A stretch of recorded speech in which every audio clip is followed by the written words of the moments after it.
សាឡាឌីជីថលសូមនីតិនរឿងបុរសកំសត់រស់នៅក្នុងព្រៃជ្រៅកាលពីដើមមកមានបុរសម្នាក់ឈ្មោះតាច័ន្ទ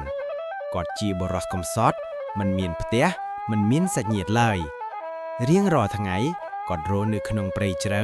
បង្កើតជាជំរំតូចមួយក្រោមដើមឈើធំហើយចិញ្ចឹមជីវិតដោយប្រមាញ់នឹងរកផ្លែឈើព្រៃពេលព្រឹកមួយពន្លឺព្រះអាទិត្យរះបញ្ចេញពណ៌មាសតាមរុនស្លឹកឈើសំឡេងបក្សីច្រៀងឮរំពងពេញព្រៃតាច័ន្ទអង្គុយក្បាលភ្លើងតូចមួយហើយនិយាយទៅខ្លួនឯងថាហើយជីវិតខ្ញុំមានតែព្រៃជាមិត្តបើមិនអត់ធ្មត់តើនឹងរស់បានដូចម្ដេចថ្ងៃនោះខណៈគាត់កំពុងដើររកផ្លែឈើ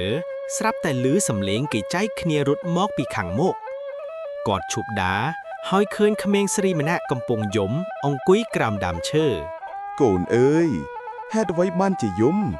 កូនមកធ្វើអ្វីក្នុងព្រៃជ្រៅនេះខ្ញុំវង្វេងផ្លូវបាត់ឪពុកម្ដាយខ្ញុំខ្លាចណាស់តាច័ន្ទមានចិត្តអាណិតយ៉ាងខ្លាំងទោះបីជាគាត់កំសត់ក៏ដោយក៏គាត់នៅតែមានចិត្តល្អគាត់នាំក្មេងស្រីទៅជំរំនិងឲ្យនាងញ៉ាំផ្លែឈើកុំភ័យទេកូនស្រីព្រៃនេះមិនគ្រោះថ្នាក់បើចេះរស់ជាមួយវាអរគុណតាអ្នកចិត្តល្អណាស់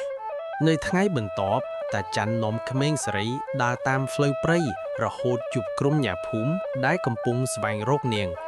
ឪពុកម្ដាយនាងឃើញកូនវិញក៏រត់មកអោបយ៉ាងរីករាយសូមអរគុណលោកណាស់ដែលបានជួយកូនខ្ញុំគ្រាន់តែធ្វើតាមចិត្តមនុស្សប៉ុណ្ណោះ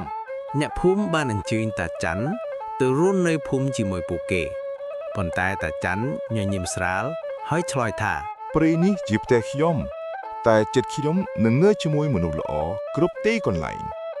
ចាប់តាំងពីថ្ងៃនោះមកតាច័ន្ទមិនមែនជាបុរសកំសត់ក្នុងចិត្តញាក់ទៀតឡើយ